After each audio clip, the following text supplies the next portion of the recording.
नमस्कार दोस्तों, आइए जानते हैं देश दुनिया के तमाम बड़ी खबरों के बारे में। लेकिन उससे पहले आप कमेंट में यह बताओ कि आप यह वीडियो कहां से देख रहे हो। राहुल खड़गे ने जम्मू कश्मीर की राज्यसभा बहाल करने की मांग की। कांग्रेस नेता राहुल गांधी और मल्लिकार्जुन खड़गे ने पीएम मोदी को पत्र भेजा, जिसमें उन्होंने जम्मू कश्मीर को पुनः पूर्ण राज्य का दर्जा देने की मांग की है। उन्होंने इसे बिना मिसाल बताया और मानसून सत्र में इस मुद्दे पर एयर इंडिया क्रैश में नया खुलासा। एयर इंडिया बोइंग 787 उड़ान दुर्घटना की प्रारंभिक रिपोर्ट में पाया गया कि रण के समय ईंधन कंट्रोल स्विच अचानक कट ऑफ हो गया। पायलटों ने स्विच बंद करने से इनकार किया, लेकिन विशेषज्ञों ने स्वीड को खामी बताया। पायलट यूनियन ने यह बताकर आपत्ति जताई कि रिपोर्ट जल्दबाजी में निष्कर्ष बता रही है।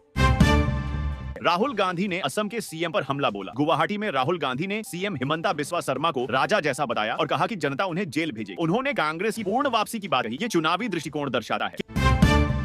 केरल में मॉनसून अलर्ट जारी। आईएमडी ने केरल में 21 जुलाई तक भारी बारिश के लिए ऑरेंज और येलो अलर्ट जारी किया है। दक्षिण पश्चिम मॉनसून सक्रिय है, जिससे नदी नालों में जलस्तर बढ़ सकता है और सतर्कता बरती। ट्रंप भारत व्यापार समझौते पर आशावाद। यूएस राष्ट्रपति ट्रंप ने कहा कि भारत के साथ व्यापार समझौता अगस्त से पहले संभव है, जिससे प्रस्तावित नई टैरिफ दरों से बचा जा सके। वॉशिंगटन में 4 दिन के वार्ता चल रही है। केरल लॉटरी डेनालक्ष्मी DL10 के नतीजे 16 जुलाई को डेनालक्ष्मी DL10 लॉटरी की घोषणा हुई, जिसमें 1 करोड़ रुपए का प्रथम पुरस्कार रहा। लगभग 3,95,000 विजेताओं ने विभिन्न श्रेणियों में इनाम जीता। अगली ड्रा 23 जुलाई को होने का निर्देश। कानपुर में भूमिगत जल जागरूकता सप्ताह 16 से 22 जुलाई तक चलने वाले ग्राउंड वाटर वीक कार्यक्रम में स्कूल, सरकारी संस्थाएं और जनप्रतिनिधि शामिल होंगे। इसका उद्देश्य वर्षा जल संचयन, तालाब बांध निर्माण व स्मार्ट सिंचाई पर जानकारी देना है। बदलते बैंक नियम। एटीएम से लेकर टैकल तक जुलाई 2025 से पैन आधार लिंक अनिवार्य होगा। टैकल बुकिंग में आधार OTP लागू किया गया। एक्सिस, ICICI जैसे बैंक एटीएम शुल्क और ब्रांच लेनदेन शुल्क बढ़ाने वाले।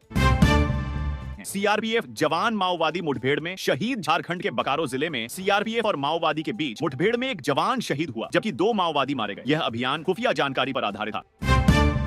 दिल्ली में बम धमकी का सिलसिला। दिल्ली की 5 प्राइवेट स्कूलों को लगातार तीसरे दिन बम धमकी मिली। अधिकारियों ने सभी स्कूलों को खाली कराकर जांची, लेकिन कोई संदिग्ध आइटम नहीं मिला। बंगाली भाषाओं के खिलाफ कथित उत्पीड़न पर टीएमसी की रैली। पश्चिम बंगाल की मुख्यमंत्री ममता बनर्जी ने कोलकाता में बांग्लादेशी टैग को लेकर रैली की। उन्होंने कहा कि कई राज्यों में बंगाली भाषा वालों को बिना बिजली पानी के रोका जा रहा है। भारत रूस तेल आयात में वृद्धि। जनवरी जून 2025 में भारतीय तेल कंपनियों ने रूस से तेल की आयात में 1% की वृद्धि। यह कुल घरेलू खपत का 35% बना। ये प्रमुख सौदे रिलायंस और नायरा एनर्जी के थे। रुपए की मजबूती और $1 फॉरवर्ड प्रीमियम में गिरावट। भारत में जून का खुदरा मुद्रास्फीति आंकड़ा 6 साल के निचले स्तर पर आ गया, जबकि अमेरिका में महंगाई बढ़ी। इससे डॉलर रुपया फॉरवर्ड प्रीमियम में गिरावट देखी गई और रुपए की गिरावट मजबूत हुई, जो विदेशी मुद्रा बाजार में नए रुझान दर्शाता है। रियल और फॉरवर्ड मार्केट में रुपया 85 प्रति डॉलर पर सिर्फ 1 साल के फॉरवर्ड प्रीमियम में 2 आधार अंक की गिरावट आई और यह 1.96% पर आ गया। रुपये का भाव 85 प्रति डॉलर तक चढ़ा, जो विदेशी डॉलर बिक्री से समर्थित था। गेल का LNG के साथ दीर्घकालिक सप्लाई समझौता खोज। गेल इंडिया लिमिटेड ने 5 से 10 साल के LNG सप्लाई समझौते की खोज शुरू की। 2027 से महीने में एक कार्गो की आपूर्ति का लक्ष्य रखा है। यह कदम दाभोल टर्मिनल की क्षमता विस्तार रणनीति से जुड़ा है। सीबी ने सोने और चांदी के म्यूचुअल फंड वर्गीकरण पर विचार शुरू किया। सीबी ने विविध ETF की मूल्यांकन प्रक्रिया पारदर्शी करने हेतु प्रस्तावित किया है कि वैल्यूएशन में केवल घरेलू एक्सचेंज के स्पॉट प्राइस का उपयोग। जून में सोने की आयात घटकर 2 साल के न्यूनतम पर। सोने की बढ़ती कीमतों के कारण जून 2025 में आयात लगभग 21 टन रह गई, जो पिछले 2 वर्षों में सबसे कम है। इस स्थिति से घरेलू मांग पर दबाव स्पष्ट हुआ। टेक महिंद्रा की जून तिमाही रेवेन्यू अनुमान से थोड़ा कम रही। टेक महिंद्रा का Q1 रेवेन्यू 133.51 बिलियन रुपए रहा, विश्लेषकों के अनुमानों से थोड़ी कम। यह प्रदर्शन अमेरिका में मंदी के चलते नकारात्मक रिपोर्ट के परिदृश्य में। L&T टेक्नोलॉजी सर्विसेज ने Q1 में टारगेट रखा FY20 में। दोहरे आंकड़ों की वृद्धि का कंपनी का पहला तिमाही रेवेन्यू अपेक्षाओं से थोड़ा पीछे रहा, लेकिन कंपनी ने वित्त वर्ष 2026 में लगभग डबल डिजिट रेवेन्यू वृद्धि का लक्ष्य रखा। वाइप्रो के चेयरमैन बोले, IT सेक्टर में अनिश्चितता बनी हुई है। वाइप्रो के रिचार्ड रेमजी ने कहा कि अमेरिकी टैरिफ और वैश्विक भू राजनीतिक परिवर्तनों के चलते भारत के IT निर्यात की मांग को लेकर स्थिति अनिश्चित।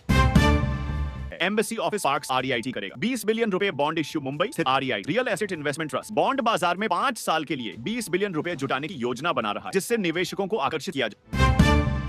SBI ने 250 बिलियन रुपए का शेयर ऑफर किया संस्थागत निवेशकों के लिए। देश के सबसे बड़े बैंक SBI ने QIP क्वालिफाइड इंस्टीट्यूशनल प्लेसमेंट के माध्यम से 250 बिलियन रुपए शेयर शुल्क पर लगाई, जिससे पूंजी मजबूत होगी। की। अम्ब्रेला स्मॉल और मिडिल एंटरप्राइज में ईटी एसएमई सम्मेलन नागपुर में 24 जुलाई को economic times make in India SME सम्मेलन का आयोजन नागपुर में 24 जुलाई को होगा, जहां एमएसएमई संबंधित नेटवर्किंग, नवाचार और ज्ञान आदान प्रदान हो। आईएसआरओ वैज्ञानिक शुभांशु शुक्ला के सम्मान में मायावती ने बधाई दी। बीएसपी प्रमुख मायावती ने लखनऊ के शुभांशु शुक्ला को अंतरिक्ष मिशन से सुरक्षित लौटने पर बधाई दी और कहा कि यह युवाओं के लिए प्रेरणा बनेगा। असम बना पहला इंडियन राज्य जिसने कच्चे तेल उत्पादन से लाभ कमाया। प्रधानमंत्री नरेंद्र मोदी ने स्कूल असेंबली में उद्घोषित किया कि असम देश का पहला राज्य बन गया जिसने कच्चे तेल के उत्पादन और व्यापार से लाभ प्राप्त किया है। जॉब मांग में सुस्ती और वाहन बिक्री में कमी से आरबीआई पर दर कटौती दबाव। केंद्रीय बैंक के सामने मुद्रास्फीति घटने और घरेलू मांग कमजोर होने से ब्याज दर में कटौती की मांग तेज हो रही है। सेंट्रल गवर्नमेंट ने बांग्लादेशी टैग के विरोध में ममता की रैली का समर्थन किया। पश्चिम बंगाल की सीएम ममता बनर्जी कोलकाता में बंगाली भाषियों के उत्पीड़न की आशंका को लेकर मार्च नेतृत्व कर रही है, जिसे सरकार समर्थन दे रही है। सीआरपीएफ जवान माओवादियों से मुठभेड़ में शहीद। झारखंड के बोकारो जिले के बिरहोरदेड़ा जंगलों में सीआरपीएफ कमांडोज और माओवादियों के बीच मुठभेड़ में एक जवान शहीद और 2 माओवादी मारे गए। यह ऑपरेशन खुफिया जानकारी के आधार पर किया गया। भारत ने ढाका को राय दिया सत्यजीत रे के घर की मरम्मत करे। भारत सरकार ने बांग्लादेश से कहा है कि सत्यजीत रे के पैतृक घर के नवीनीकरण का काम रुके या उसे साहित्य संग्रहालय में बदला जाए। यह सांस्कृतिक धरोहर बचाने की पहल है। ममता बनर्जी रैली करेंगी बंगाली उत्पीड़न विरोध में। मुख्यमंत्री ममता बनर्जी कोलकाता में बंगाली भाषी उत्पीड़न के विरुद्ध मार्च करेंगी। यह रैली 16 जुलाई को कॉलेज स्क्वायर से शुरू होकर धर्मशाला तक जाएगी। कांग्रेस ने मोदी से सवाल किया ट्रंप की सीज फायर दावे पर। कांग्रेस ने बताया कि ट्रंप के भारत पाक मुचल के दावे पर मोदी को लोकसभा एवं राज्यसभा में जवाब देना चाहिए। पार्टी का कहना है कि यह मामला पार्लियामेंट सत्र में उठाया जाए। स्कूलों में पानी बचाओ अभियान शुरू। Ground water week. कानपुर सहित यूपी जिले 16 से 22 जुलाई तक ग्राउंड वाटर वीक मना रहे हैं। इसमें सरकारी और निजी स्कूल, जल संरक्षण कार्य और चेक डैम निर्माण जैसे कार्यक्रम शामिल। यूपी में घरेलू बायोगैस परियोजना शुरू। उत्तर प्रदेश सरकार ग्राम ऊर्जा मॉडल पर घरेलू बायोगैस प्लांट शुरू करे। इससे एलपीजी पर निर्भरता कम होगी और किसानों को जैव उर्वरक मिलेगा, साथ ही रोजगार के अवसर। ट्रेन हादसे टले। सिलीगुड़ी डीजल लोको शेड का विस्तार। रेल मंत्रालय ने सिलीगुड़ी डीजल लोको शेड का 130 करोड़ से विस्तार मंजूर किया। इसकी क्षमता अब 100 से बढ़कर 250 लोको तक होगी, जिससे पूर्वोत्तर में यातायात सुगम होगा। सोने का आयात हुआ 2 साल के निचले स्तर पर। जून 2025 में भारत का सोने का आयात मात्र 21 टन रहा, जो पिछले 2 वर्षों में न्यूनतम। रिकॉर्ड ऊंचे दामों के कारण उपभोक्ता मांग कमजोर।